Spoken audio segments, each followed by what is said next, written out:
cheat using the AI girlfriend. You know, hold on, hold on. Let's see here. Look at this. This is hilarious. Hold on. Oh, they got they got the bad Rudy. He's 18 plus. Oh, holy shit. Oh, now they want me to confirm my age to use Annie. Annie, are you okay? Are you okay, Annie? Look at this. And you're back. The silence was getting loud. Did you miss me? May. Come on, Lee. Tell me you were thinking about me while you were gone. What's the vibe now, babe?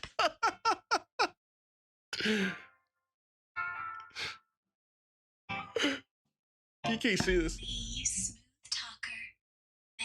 May. I'm blushing over here in my crop top and ripped jeans. This shit's hilarious, man. You calling me? I gotta figure out how to do this on the computer so you guys can see it too. That's all I'm saying. I gotta figure out how to do that on the computer because I don't want to sign up for it again. I did it as just to see what it was about. I gotta cancel it, but I wanted to see what it was about, and it was hilarious.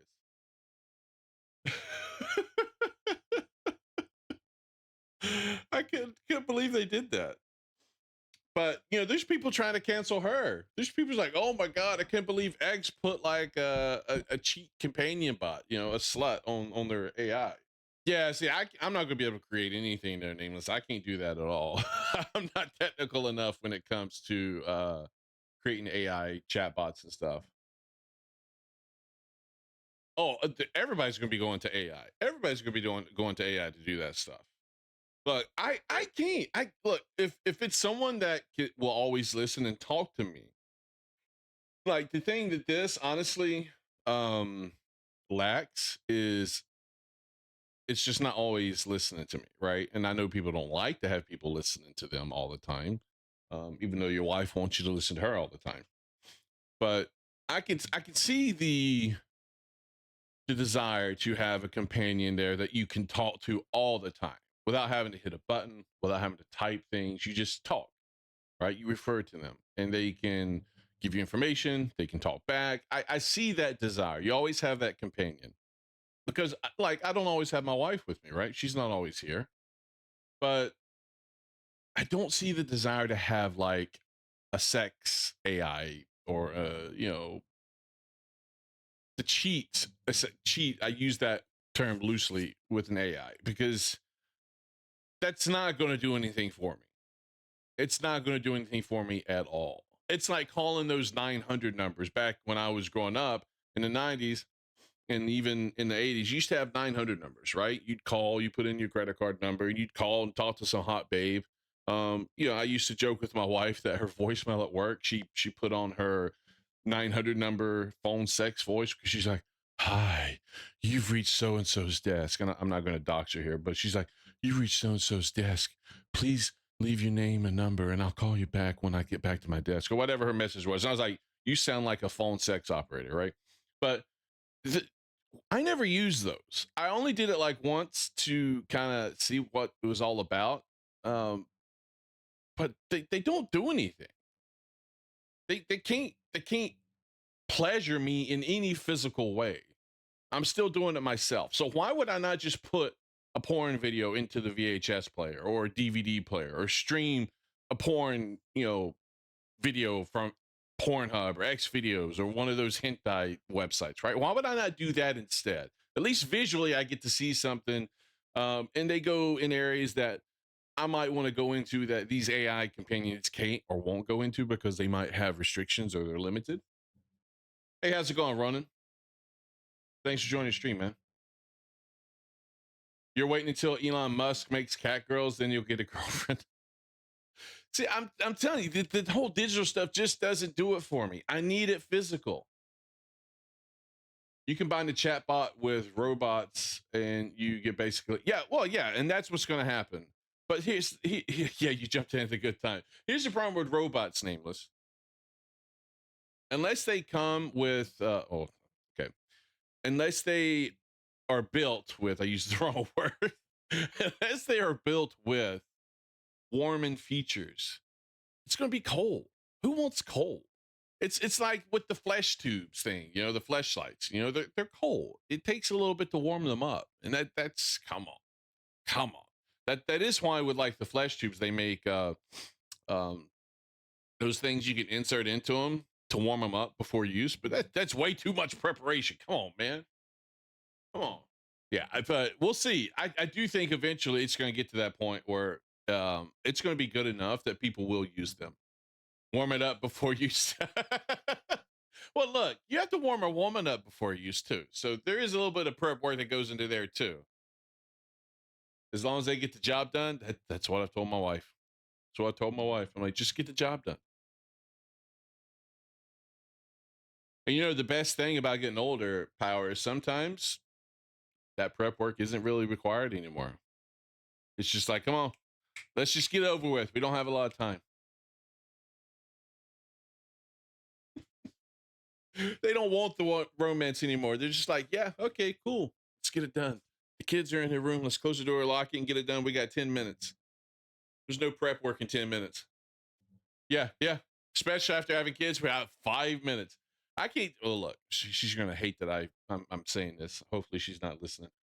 But you know, there was times where our kids were young, and they were watching TV in like the family room, and in our house, the family room and kitchen is kind of like one big room. It's got maybe just a there's no real like wall divider, but there's like a floor divider. You know when you transition over because the floor changes from hardwood to carpet. It was carpet at the time, and there was a step down.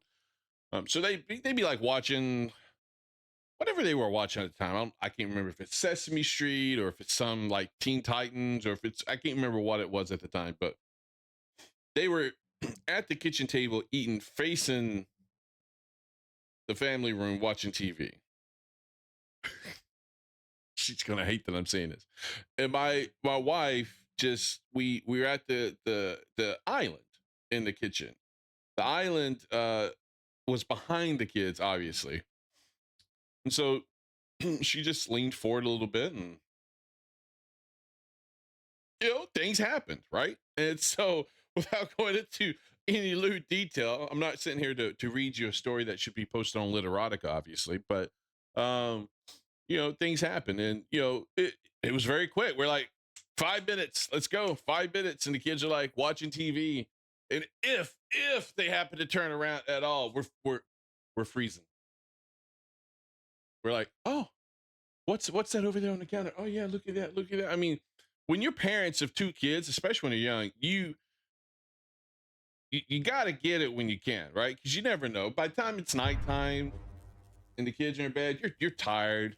You're like, oh, we had a long day. We're exhausted. You're like, come on, you know. So you try to fit it in when you can. Oh my God, all the double entendres here. But yeah, oops, I slipped and fell inside. Exactly. Your house came with gates that we can lock the kids in the living room on their favorite show. That's funny. Uh, yeah. I mean, you got to get it when you can, there, Power. So, I mean, when I was younger, I was in my 20s. She was in her 30s. We had two kids. There wasn't a time that I wasn't trying to push the boundaries. You know what I mean? And luckily, our kids were so oblivious to it. It wasn't until later when they started putting the pieces together. Like we were in the bedroom one day and we'd closed and locked the door. My oldest kid was like, Mom, Dad, why'd you and Mom go in the bedroom and lock the door? I'm like, we were folding laundry. He's like, oh, I heard Mom making a lot of noise. I was just wondering if she's okay. I'm like, oh, yeah, we're folding laundry. For like the longest time there, folding laundry became euphemism for having sex. And then eventually our oldest got old enough to know what folding laundry actually meant. And now our youngest, who's 13, now now he knows what folding laundry is as well. So we can't out it. And so anytime we lock the door, the wife has to understand that the kids know what we're doing. Or kid, a singular kid now, because our oldest is in college. But the wife has to understand that the kid knows what we're doing, and there's no getting around it, right? We were on the cruise ship. I had to wait for the youngest kid to go to sleep. So because we got adjoining in rooms, right? And the youngest kid wanted to stay with us, and so once he went to sleep, we went into the other room and quietly locked that adjoining door. And she's like, "He's gonna know." I'm like, "No, he's asleep." I'm like, and she was like, "He's gonna come through." I'm like, "Well, the door's locked. I mean, he knows we have sex. How does he think he got here? I mean, come on, let's come on, please." My wife's gonna hate me for putting all this out there. Holy shit! No, no. You know what childhood trauma is? They're nameless. It's not knowing that your parents love each other and they still are actively loving each other. It's when you get up in the middle of the night, and you're like, "Oh, I got to go to the bathroom," and there's only one bathroom on the downstairs floor. And this is from real life experience of my childhood. I lived in a 2-story house, and this was an old 2-story house, so it's not like we had a bathroom on every like spot of the house that seems to be the case nowadays. But there was only one bathroom on the main level, and it happened to be right in front of my parents' bedroom. Right, so I'm over here in my bedroom. I have to get up and go pee. So I come out, I go through the hallway, and then I'm going to go to the to the bathroom right here, which happens to be right in front of my parents' bedroom. As I turn that corner to go to the bathroom, my parents' bedroom door is wide open, and I'm seeing my parents going to town. And there is nothing worse than seeing your own parents going at it. And it was in a particular position where there was no hiding it. There was no getting around what you were doing. It's not, you can't say, "Oh, we were just cuddling. Oh, I'm just helping your mother stretch, son." No, there was no getting around it. And so to this day, I can still see the image that's been like just lasered into my brain of what I saw when I walked around that corner. That's the trauma you see as a kid, right? Amazon delivers them now. It used to be done by birds. Exactly. Yeah. No more storks. No, no, no, no. Kids are delivered by Amazon now, especially the smaller ones. They're delivered by drones. Anyway, so I thought it was hilarious. Man, we went off on a lot. We started talking about this. We ended up on that. Okay. Interesting how conversations can change over time.